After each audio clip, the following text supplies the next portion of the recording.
Assalamualaikum warahmatullahi wabarakatuh. Selamat datang kembali di channel Smart Media. Video pembelajaran kali ini kita akan belajar mata pelajaran ilmu pengetahuan sosial untuk kelas 7 SMP atau MTS. Materi yang akan kita bahas adalah permintaan, penawaran, pasar, dan harga. Yang pertama, permintaan. Permintaan adalah jumlah barang yang ingin dibeli oleh masyarakat dengan berbagai tingkat harga tertentu. Faktor-faktor yang mempengaruhi permintaan. Yang pertama, harga barang. Jika harga barang naik, jumlah barang yang diminta berkurang. Sebaliknya, jika harga barang turun, jumlah harga barang yang diminta bertambah. Yang kedua, pendapatan masyarakat. Jika pendapatan rata-rata setiap orang meningkat, maka jika jumlah barang yang diminta bertambah, sebaliknya jika jumlah pendapatan menurun, maka jumlah barang diminta akan berkurang. Yang ketiga, selera masyarakat. Apabila seseorang sangat menyukai barang, walaupun harga barang tersebut mahal, maka tetap akan dibeli. Sebaliknya jika tidak berselera terhadap barang walaupun harga barang tersebut murah, tidak akan dibeli. Keempat, kualitas barang. Jika kualitas suatu barang bagus, maka permintaan terhadap barang tersebut akan tinggi. Sebaliknya, jika kualitas jelek, maka permintaan terhadap barang tersebut akan menurun. Yang kelima, harga barang lain. Banyak sedikit barang yang diminta dipengaruhi juga oleh karena barang lain. Contohnya seperti kopi dan teh. Kopi lebih mahal dari teh. Jumlah penduduk. Semakin banyak jumlah penduduk, semakin banyak permintaan atau pembeli.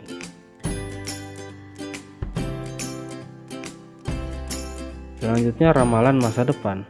Masyarakat akan menambah permintaan terhadap suatu barang jika diperkirakan harganya di masa yang akan datang akan naik. Berikutnya, macam-macam permintaan, yaitu permintaan menurut daya beli konsumen. Yang pertama, permintaan efektif. Permintaan yang didukung oleh kemampuan daya beli berasal dari konsumen yang betul-betul memiliki kemampuan untuk membeli melakukan transaksi. Yang kedua, permintaan potensial. Permintaan yang didukung dengan kemampuan daya beli tetapi belum melakukan transaksi atau pembelian.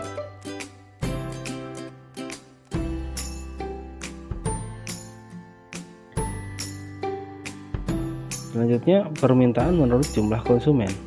Yang pertama, permintaan individual. Permintaan dari masing-masing orang terhadap suatu barang. Yang kedua, permintaan pasar.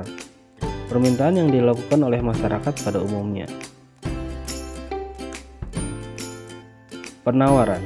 Penawaran adalah kesediaan penjual untuk menjual berbagai tingkat barang pada berbagai tingkat harga dalam waktu tertentu. Faktor-faktor penawaran. Yang pertama, biaya produksi. Tinggi rendahnya biaya produksi akan menentukan harga barang. Bila biaya produksi tinggi, maka produsen akan mengurangi jumlah produksi dan akibatnya penawaran akan berkurang. Sebaliknya, jika biaya produksi murah, maka akan semakin banyak barang yang ditawarkan. Yang kedua, teknologi. Semakin tinggi teknologi yang digunakan dalam produksi barang, maka kualitas dan jumlah barang hasil produksi bertambah dan ini berpengaruh pada naiknya jumlah penawaran.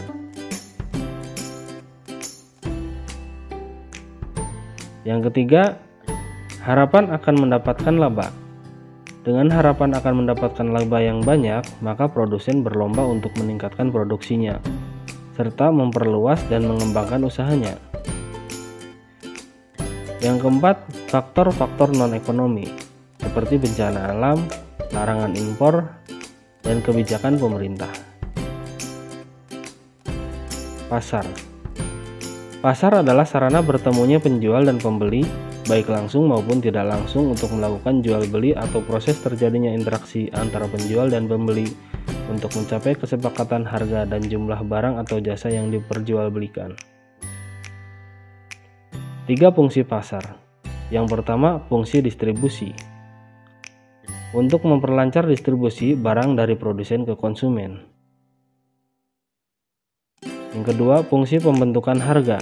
Pasar mewujudkan kesepakatan harga antara penjual dan pembeli. Ketiga, fungsi promosi. Pasar menjual barang sekaligus memperkenalkan hasil produksi kepada masyarakat. Macam-macam pasar. Yang pertama menurut wujudnya, yaitu ada dua. Yang pertama pasar konkret. Pasar yang unsur-unsurnya seperti penjual, pembeli, dan barang yang diperjualbelikan ada di situ. Yang kedua pasar abstrak.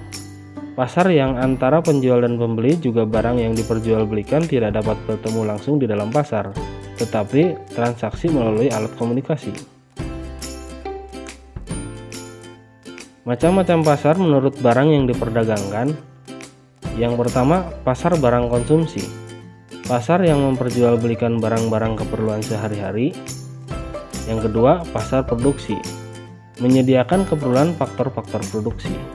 Selanjutnya, macam-macam pasar menurut luas jaringan distribusi. Yang pertama, pasar setempat. Pasar yang digunakan oleh masyarakat sekitar wilayah dan melibatkan penjual dan pembeli di sekitar daerah tersebut. Yang kedua, pasar regional. Pasar yang mencakup penjual dan pembelinya dalam wilayah suatu negara. Yang ketiga, pasar nasional. Pasar yang daerah pemasarannya meliputi beberapa negara yang berada di suatu kawasan. Macam-macam pasar yang keempat, yaitu menurut waktu penyelenggaraan. Yang pertama, pasar harian. Pasar yang melakukan kegiatan setiap hari menjual barang-barang kebutuhan pokok sehari-hari. Yang kedua, pasar mingguan. Pasar yang dilaksanakan seminggu sekali. Yang ketiga, pasar bulanan. Pasar yang dilaksanakan kegiatannya sebulan sekali. Yang keempat, pasar tahunan. Pasar yang dilaksanakan kegiatannya setahun sekali. Macam-macam pasar menurut organisasi strukturnya. Yang pertama, pasar persaingan sempurna. Di dalamnya banyak terdapat penjual dan pembeli yang sama-sama telah mengetahui situasi pasar. Barang yang diperjualbelikan homogen. Kedua, pasar persaingan tidak sempurna. Pasar yang penjualan dan pembelinya memiliki kebebasan dalam menentukan harga dan barang yang diperjualbelikan. Berikutnya, harga. Harga adalah nilai tukar suatu barang yang dinyatakan dengan uang.